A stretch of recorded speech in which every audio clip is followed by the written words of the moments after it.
பிஸ்மில்லாஹிர்ரஹ்மானிர்ரஹீம். முகத்தின் முடி. முகத்தின் மீதுள்ள மெல்லிய முடிகள் இயற்கையானதாகும். அவற்றை பிடுங்குதல் அல்லது மருந்து, கிரீம் முதலியவற்றை போட்டு அந்த முடிகளை களைதல் கூடாது. ஆனால் முகத்தின் மீது தாடி மற்றும் மீசை முளைத்தால் அல்லது முகத்தின் ரோமங்கள் கனமாக ஆகிவிட்டால் அவற்றை களைவது கூடும். இது பெண்களுக்காக உள்ளது. ஏன்னா அந்த முகத்துல மீசை, தாடி சில பெண்களுக்கு என்ன செய்யும், அதிகமா வளர்ந்துருச்சுன்னா அந்த முகத்தோற்றம் ஆயிரும். அப்போ நம்ம களைஞ்சிக்கலாம். சிறு சிறு முடிகள் இருக்கிறதெல்லாம் நம்ம அழகுக்காக களைவது கூடாதுன்னு சொல்றாங்க. கை மற்றும் கால்களின் முடிகள்.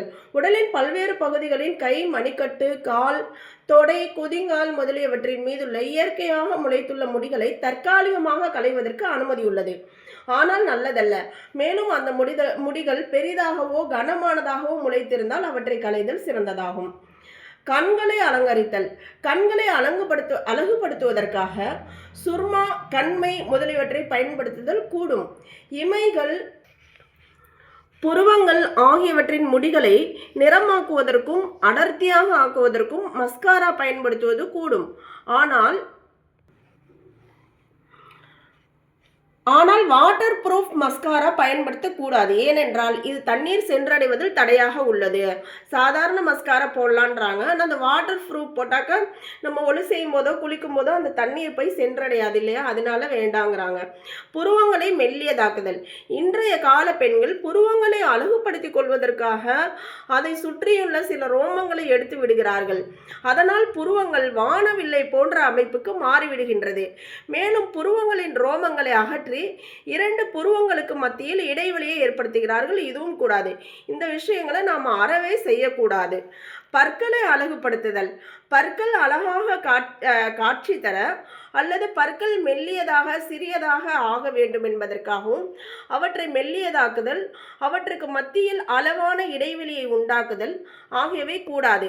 நபி ஸல்லல்லாஹு அலைஹி வஸல்லம் அவர்கள் இப்படிப்பட்ட பெண்களை சபித்துள்ளார்கள். இது நமக்கு உடலுக்கும் மிகுந்த கெடுதியை ஏற்படுத்தக்கூடிய விஷயங்கள். நபி அவங்களுடைய சாபத்திற்கும் ஆளாக நேரிடும். அல்லாஹ் பாதுகாக்கணும். ஏதாவது பல் உடைந்து விட்டால் அந்த இடத்தில் வெள்ளியிலான பல்லை பொருத்தி கொள்ளலாம். அதனால் சிரமம் ஏற்பட்டால் தங்கத்தால் ஆன பல்லையும் பொருத்தி கொள்ளலாம். அனுமதியுண்டு. பற்கள் உடைஞ்சிருச்சோ இல்லை கலண்டு விழுந்துருச்சுன்னா அந்த இடத்துல நம்ம பற்கள் பொருத்தி கொள்வதற்கு அனுமதி கொடுத்துருக்கு இஸ்லாம். லிப்ஸ்டிக். இன்றைய கால பெண்கள் தம் உதடுகளில் லிப்ஸ்டிக் என்ற உதட்டு சாயம் பூசுகிறார்கள். இதை 3 நிபந்தனைகளுடன் பூசிக்கொள்ளலாம். அதில் அசுத்தமான ஹராமான பொருட்கள் ஏதும் கலக்கப்படாமல் இருந்தால் பூசலாம். அப்படி அதில் அசுத்தமான ஹராமான பொருட்கள் ஏதும் கலக்கப்பட்டிருந்தால் அதை பயன்படுத்துவது கூடாது. இரண்டாவது உலு மற்றும் குளிப்பில் தண்ணீர் உடல் வரை போய் சேர அது தடையாக இருக்கக்கூடாது. மூணாவது, அது கணவருக்காக வேண்டியே பூச வேண்டும். இந்த விஷயம் ரொம்ப கவனமானது. வீட்டுக்கு வெளியே ஏதாவது வேலைக்காக அல்லது நிகழ்ச்சிக்கு செல்வதற்காக லிப்ஸ்டிக் பூசப்படுதல் கூடாது. பொதுவாகவே இந்த நிபந்தனைகள் கவனிக்கப்படுவதில்லை. ஆகவேதான் லிப்ஸ்டிக் போடுவதை தடை செய்யப்பட்டுள்ளது. அதை பூசாமல் இருப்பதே நல்லது. எதில் ஹராம் இருக்கு, எதில் ஹலாலான பொருள் இருக்குன்றதை நம்மளால பிரித்தெறிய முடியாது. ரெண்டாவது ஒரு அலங்காரம் என்பது கணவருக்காக இருக்க வேண்டும். வெளியில மற்றவங்க பார்க்கறதுக்காக வேண்டி நம்ம மேக்கப் போட்டு போனால் கண்டிப்பாக இது கூடாத விஷயம்தான். நகப்பாலிஸ். பெண்கள் தமது நகங்களை அழகுபடுத்துவதற்காக பல்வேறு நிறங்களில் உள்ள நகப்பாலிஸை பயன்படுத்துகிறார்கள். அவற்றை நகங்களின் மீது பூசுவதால் நகங்களின் மேல் உள்ள ஒரு வகையான பக்கு பிடித்து விடுகின்றது.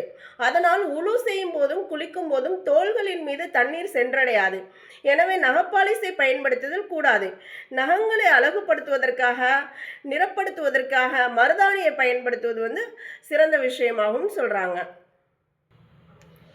உடலின் மீது படங்கள், அச்சுகள். உடலின் எந்த பகுதியின் மீதாவது பச்சை குத்துவது, படங்கள், அச்சுக்கள் பதிப்பது அல்லது தன் பெயரையோ பிறர் பெயரையோ எழுதி வைப்பது, இப்படிப்பட்ட எந்த செயலும் கூடாது. நபி ஸல்லல்லாஹு அலைஹி வஸல்லம் அவர்கள் இப்படி செய்யக்கூடிய பெண்களை சபித்துள்ளார்கள்.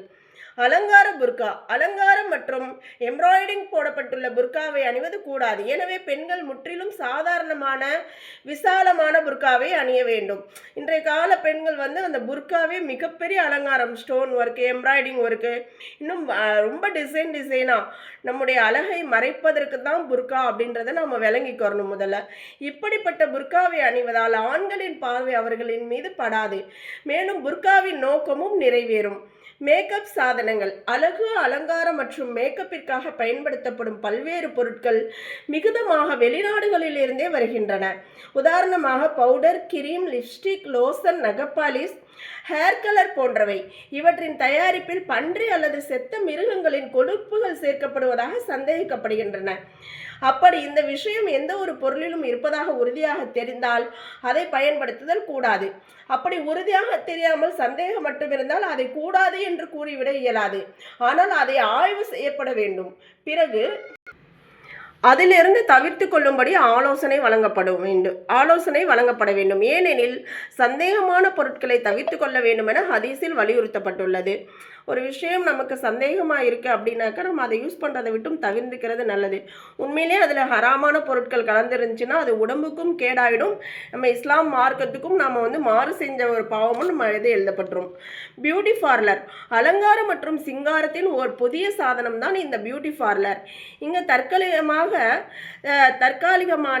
செயற்கையான அழகு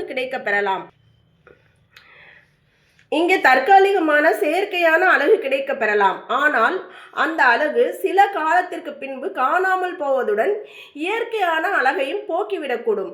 எந்த பெண்கள் பியூட்டி பார்லருக்கு சென்று செயற்கையான மற்றும் ஃபேஷன் அதாவது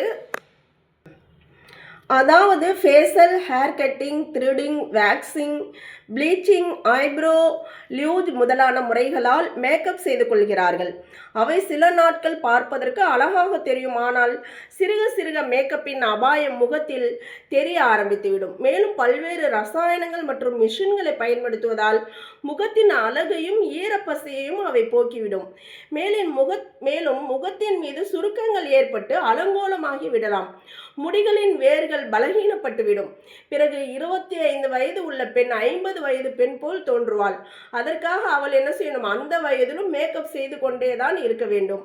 அதனால் நேரம், பணம், ஆரோக்கியம் இவை மூன்றும் வீண் விரயமாகும். இவை மருத்துவர்களால் நிரூபிக்கப்பட்ட உலக நஷ்டமாகும்.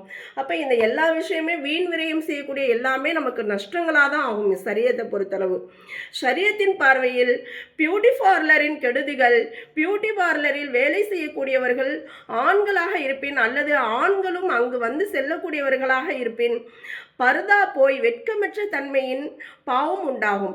ரெண்டாவது பியூட்டி பார்லரில் வேலை செய்யும் பெண்கள் பொதுவாகவே பர்தா பேணுதலின்றி இருப்பார்கள். இப்படிப்பட்ட பெண்களிடம் தமது மேனியை காட்டக்கூடாது என ஷரியத் வலியுறுத்துகிறது.